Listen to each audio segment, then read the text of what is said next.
Hey yo, what's up guys? Welcome to my vlog. And this is your boy Mr. Freeman, and this is Onga Tonga team. And for today's video, sa hermanos, we will flex ipe-flex natin itong bago nating kabit na accessories dito sa ating motor na Rusi RFI 175. Ito ang aking tinatawag nilang air scoop winglet. Ayan, yung binili natin dito is pang ADB. Ayan.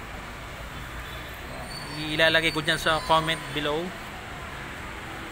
yung link kung saan ito mabibili. Sa Shopee ko lang ito nabili ko lamang siya ng 500 piso lang, kulang para 500. So ang materialis niya is yung malambot na plastic, hindi ko alam kung ABS ba ito na plastic, basta ayan. Ayan siya. So kabilaan yan siya. Ayan. So binili ko siya, ang purpose nito is wala siyang purpose, wala lang, forma lang. Wala lang, may kabit lang. Walang magawa eh. Hindi, joke lang.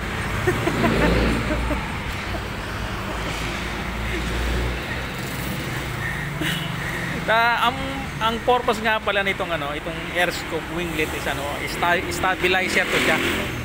Oh, yes po, isa itong stabilizer pagka matuling na yung takbo ng motor. Tumatakbo ng mga 90 to 100 plus mahigit, yan ganyan, para hindi hindi malikot, parang gano'n, hindi parang kala mo nagba-vibrate o hindi nagwiwigil yung motor mo. So ayan siya, yan ang purpose niya. Bukod dun sa magmukhang maporma, merong maiba lang. So ayan. So ang tama ng hangin ang low aerodynamics. Scientist tayo ngayon. So ayan nga. So pag tama nga ng hangin dito, ayan, diyan. Ayan siya. So naka-incline yan siya. So pag tama ng hangin, dito ang labas niyan siya. Ayan, diyan. So ang purpose niyan is yung itong front wheel is siya, steady lang siya. Lapat na lapat dito sa dito sa flooring o sa semento yan. Yan siya. So kabilaan to siya. So yan pa.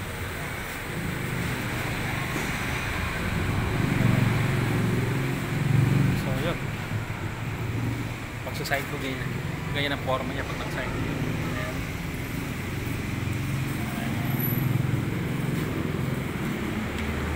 Forma niya sa front view yan. Ayan. Bukod sa sa aerodynamics, ang purpose niya is maging maporma.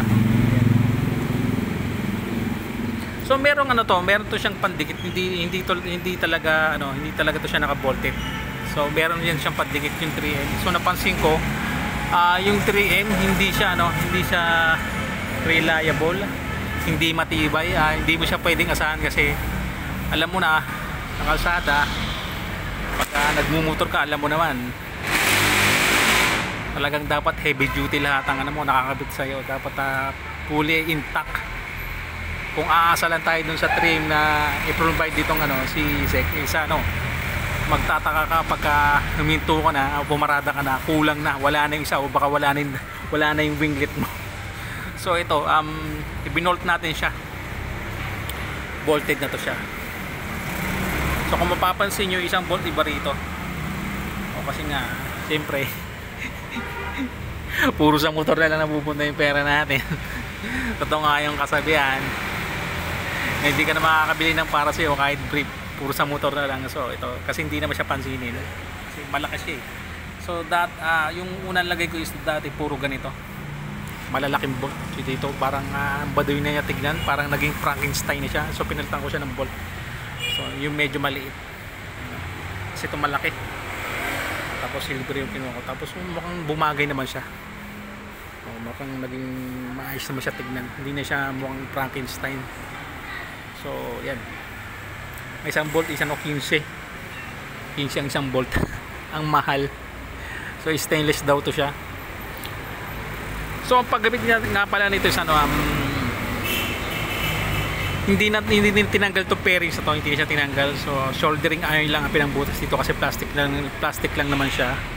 So, madali siyang butasan. Ang una munang gagawin is itong apat na kanto ng itong sec na ano, air scoop winglet is bubutasan muna ayon sa yung desired preference. Ayan. Butasan mo muna siya, tapos dito lalagay mo siya ng masking tape, yung kulay puti, itapean mo siya. Ayan, yan. Para pag nilapat mo, kinuha mo sa sukat, bibilugan mo lang to para magmarka yung ano, yung ball pen. Tapos siyempre tanggalin mo to, tsaka mo siya ngayon ano, papainitin mo yung soldering iron, tsaka mo yung itutusok doon sa marking mo. Ayan, para plus. Siyempre yung gagamitin mong bolt, yung ano, yung bolt na gagamitin mo sa ano, yung thread niya na ano, medyo mas malaki doon sa ano, sa butas ng soldering iron. Kasi I think yung soldering iron is ang laki ng ano doon, ang butas noon is ano, nasa 3 mm I think, ganyan. So ang ginamit natin na bolt is ano, kasama yung thread is 5 mm. So ayan siya.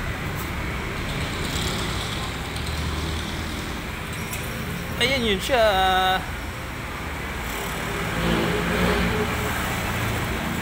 So yun lang hermanos, ano, kung nakaabot ka na sa dulo ng video ito, maraming salamat sa iyong panonood at sa mga shoutout sa ating mga followers. Maraming salamat po sa patuloy nyong walang sawang pagsuporta sa ating munting channel.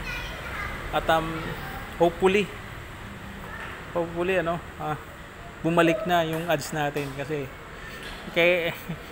wala pang ni magkano ibinibigay sa atin ni si Meta, tapos nagkaroon ng bagong update. Yun, nagkaroon ng bagong update dahil nga sa bagong update ngayon na may mga requirements para magkaroon ng ads. So ito, push lang, sige lang, gawa lang tayo ng videos. And see you to the next one. Once again, this is your boy Mr. Freeman,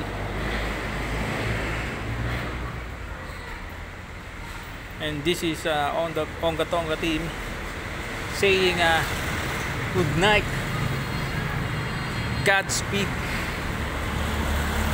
and bye bye.